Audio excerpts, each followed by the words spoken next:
Kalau soal seperti ini tinggal kita petakan ya. Tinggal kita petakan berdasarkan ada berapa jenis ini manis, asin, pedas. Ya, jadi berarti misalnya di sini manis, iya, asin, pedas. Ya, kalau soal seperti ini biar nggak lama ya kita petakan. Ya, baru kita buat. Kita lihat si Denny. Iya. Denny menyukai makanan manis. Berarti oke, manis. Si Denny. Ali menyukai makanan asin. Oke, tetapi tidak menyukai makanan pedas. Siapa? Si Ali. Ya. Kemudian Kiki menyukai makanan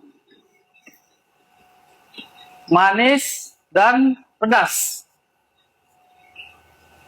Mira menyukai semua jenis makanan kecuali yang manis. Berarti manis dia enggak. Terus Dini menyukai makanan pedas asin. Ya, Dini ya. Dini menyukai makanan pedas asin. Berdasarkan informasi tersebut, siapakah yang menyukai makanan pedas asin? Mana ini? Pedas asin. Jadi dari sini kita lihat, di sini si Denny hanya manis, si Ali asin, si Kiki ini menyukai manis dan pedas. Ya kan? Manis dan pedas. Kemudian si Mira, dari sini nampak langsung ya. Sebenarnya nggak usah kita buat pun langsung nampak, tapi kadang-kadang dia soalnya nggak segampang ini gitu. Jadi dari sini nampak bahwa yang suka manis dan pedas itu adalah si Kiki. Itu ya. Itu soal untuk nomor 2. Oh ya, lupa ya bahannya supaya ini. Soalnya dikirim dulu ya ke materi sebentar, oke? Sambil diketikkan hiburan ya. Ini soalnya abang kirim ke grup. Nggak diingatkan tadi, lupa ya. Ini soalnya dikirim ke grup.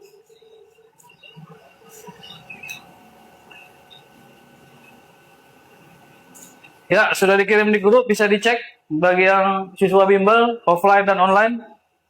Oke, coba di nomor 3, silakan dikerjakan.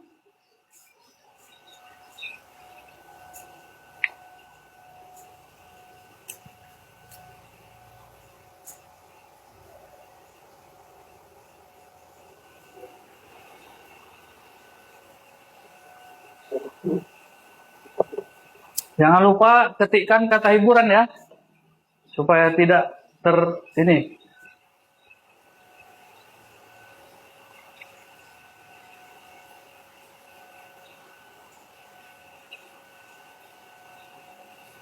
Ya, dari sini sebenarnya nggak gampang kali ya. Toko mana yang menjual produk dengan varian terbanyak? Jadi toko A menjual tipe X1 dan X2. Ya, kita tinggal tuliskan saja. Di sini ada ketentuan lain nggak? X3, X4, X5 hanya dijual di toko D dan E. Ya, berarti toko A hanya menjual 2. Toko B. Iya, X1.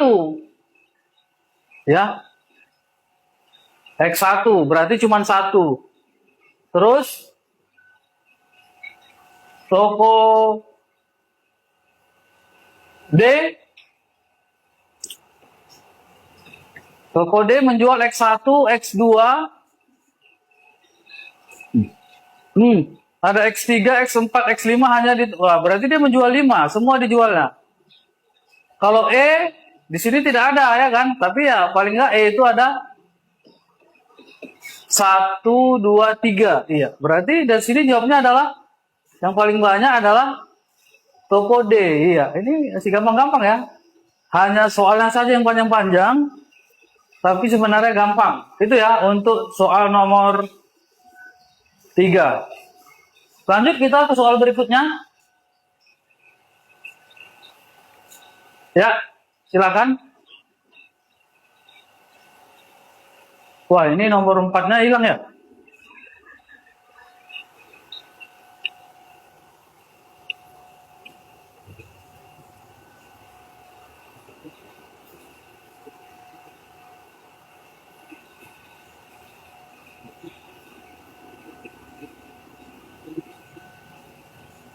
Ya, terima kasih 5. Hiburan ketikan ya.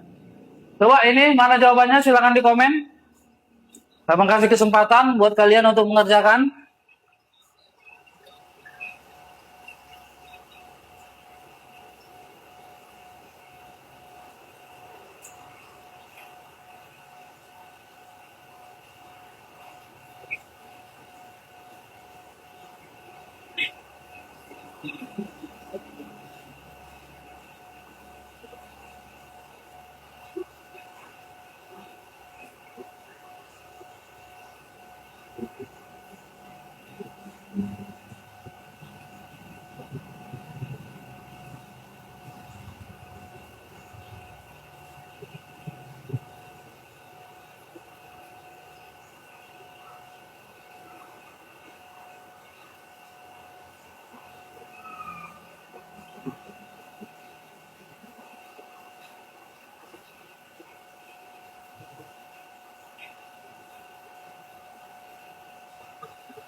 Ya, ada yang sudah bisa jawab?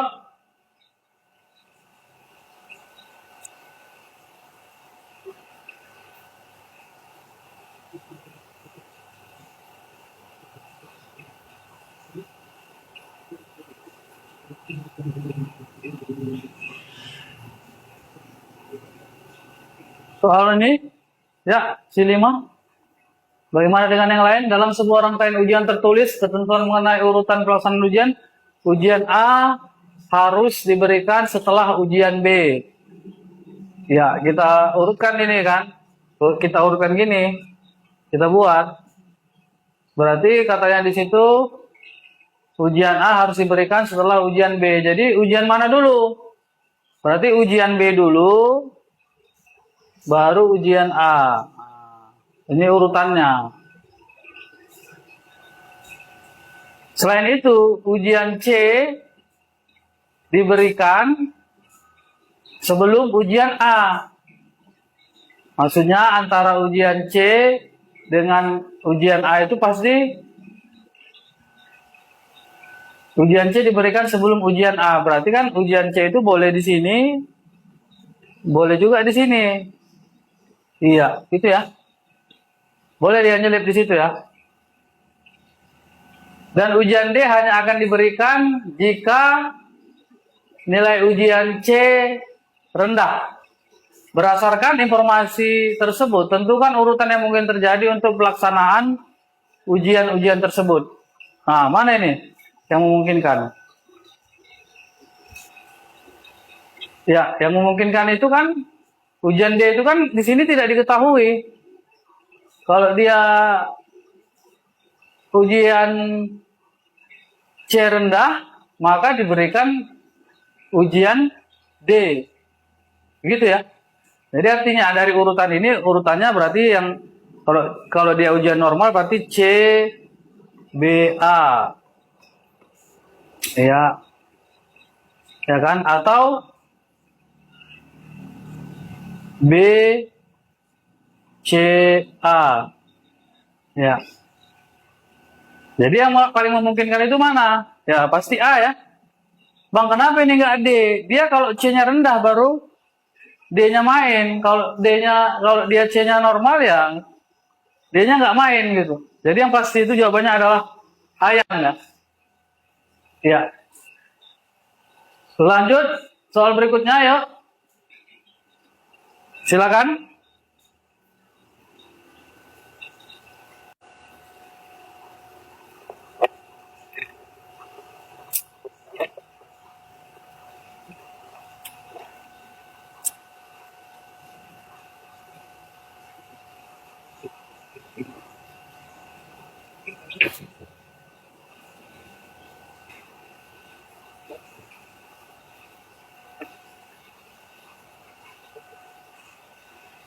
Ya, silakan.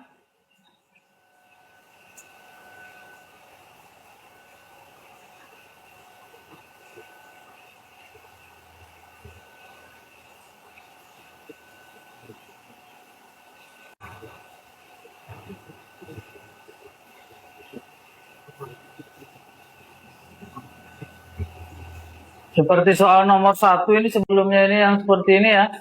Sorry. Seperti yang ini soalnya itu ya. Seperti yang ini. Ya, coba. Ya. Silakan dijawab dulu.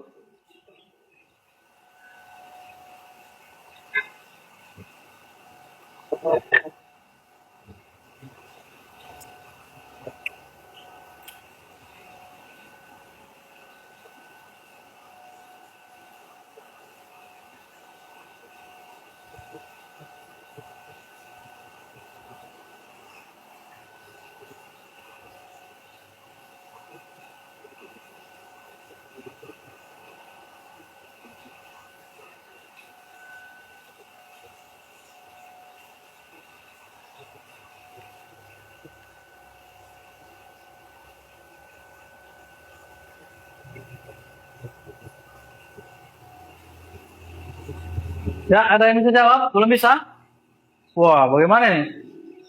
Sebuah ruang tunggu terdapat sebuah kursi panjang dengan 6 tempat duduk yang berurutan. Berarti ada 6 ya.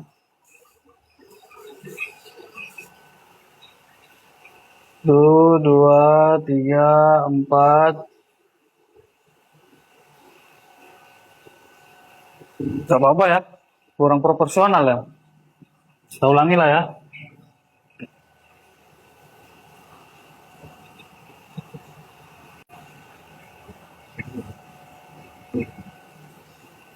Satu, 2, 3, 4 ya. 6 orang akan duduk di kursi tersebut adalah Tika, berarti kita singkat aja TRFDNE. Berarti kan beda-beda nih. Singkat aja biar jangan habis waktu kita menulis-nuliskannya seperti ini ya. Singkat aja dia buat. Ya. Tika duduk di sebelah kanan Randy.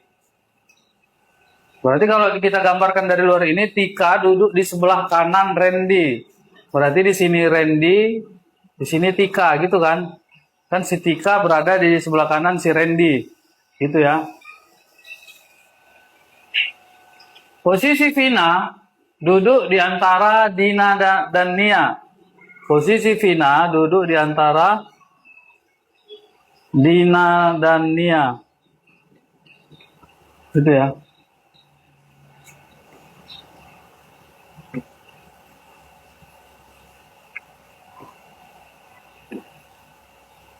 Iya. Terus, sementara Dina tidak ingin duduk di posisi pertama, melainkan ingin duduk di sebelah kanan Vina. Dia tidak ingin duduk di posisi pertama, dan dia ingin duduk di sebelah Vina. Berarti di sebelah Vina itu ada, dan Edi duduk di posisi terakhir.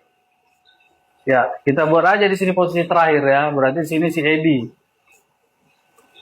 Ya, di posisi terakhir. Berdasarkan mana? Siapakah yang duduk di posisi ketiga?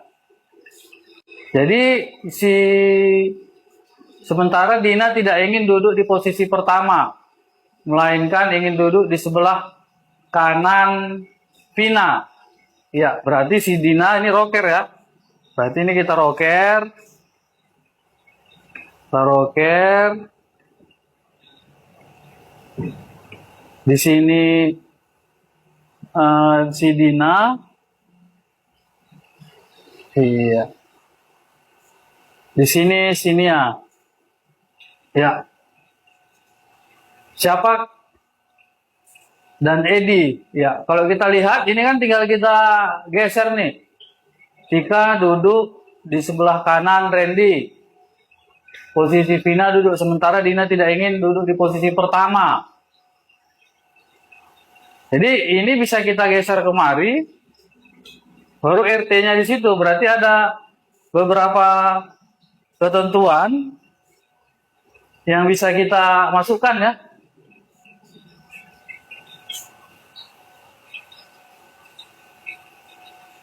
Ketika ini kita masukkan ya, ini berarti N, F, D, R, T. Itu ya. Duduk di sebelah kanan Vina dan Edi duduk di posisi terakhir. Siapakah yang duduk di posisi ketiga? Berarti ini 1, 2, 3 ya. Itu adalah si Dina ya. Itu ya. Tapi kalau misalnya kita masukkan si R dan T di sini pertama, masuk dia NFD sebenarnya sini ya gitu. Tetapi yang diutamakan yang ini ya. Itu dia ya.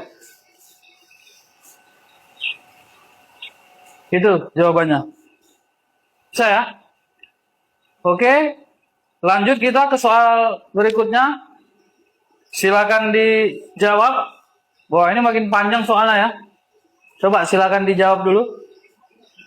Ditunggu waktunya.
Wah, ini gampang ini. Ayo kira-kira ada yang bisa jawab ini? Kalau tidak ada kerusakan berapa tim gitu? Berapa station lah kalau ditanya ya?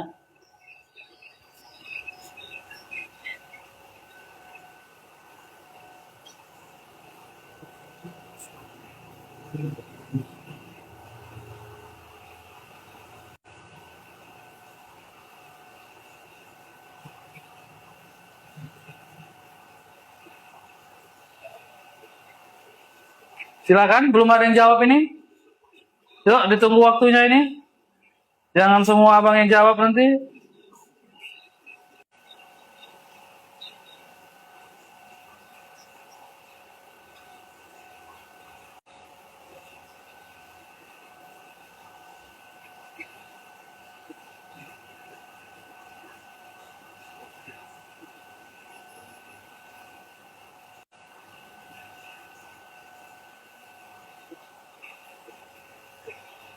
Ya, silakan dijawab. Wah, gak ada yang bisa jawab ini. Padahal simpelnya ini.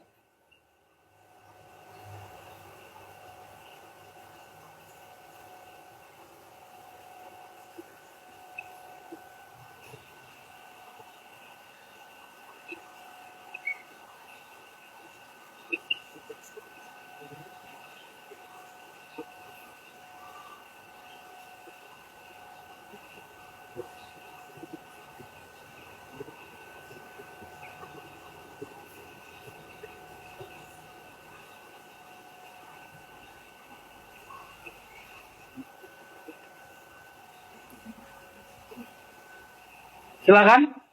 Jadi dalam ini soalnya yang panjang ini, tapi kan kalau misalnya dia tidak ada kerusakan, misalnya gini kan, dalam proses produksi makanan di sebuah pabrik, makanan harus melalui beberapa tahap pemeriksaan sebelum siap disalurkan. Makanan harus melewati tim C lalu ke tim D. Ya, ini wajib ya. Berarti C ke D. Iya. Jika ditemukan kerusakan pada makanan tim C atau D, makanan tersebut harus diperbaiki tim E. Nah, berarti kalau rusak, ya berarti rusak ke bawah kita buat. Kalau rusak, ya dia ke E. Ya. Setelah itu, setelah proses pemeriksaan kualitas, makanan akan dikemas melalui tim A lalu ke tim B. Jadi dari sini, ya A, B.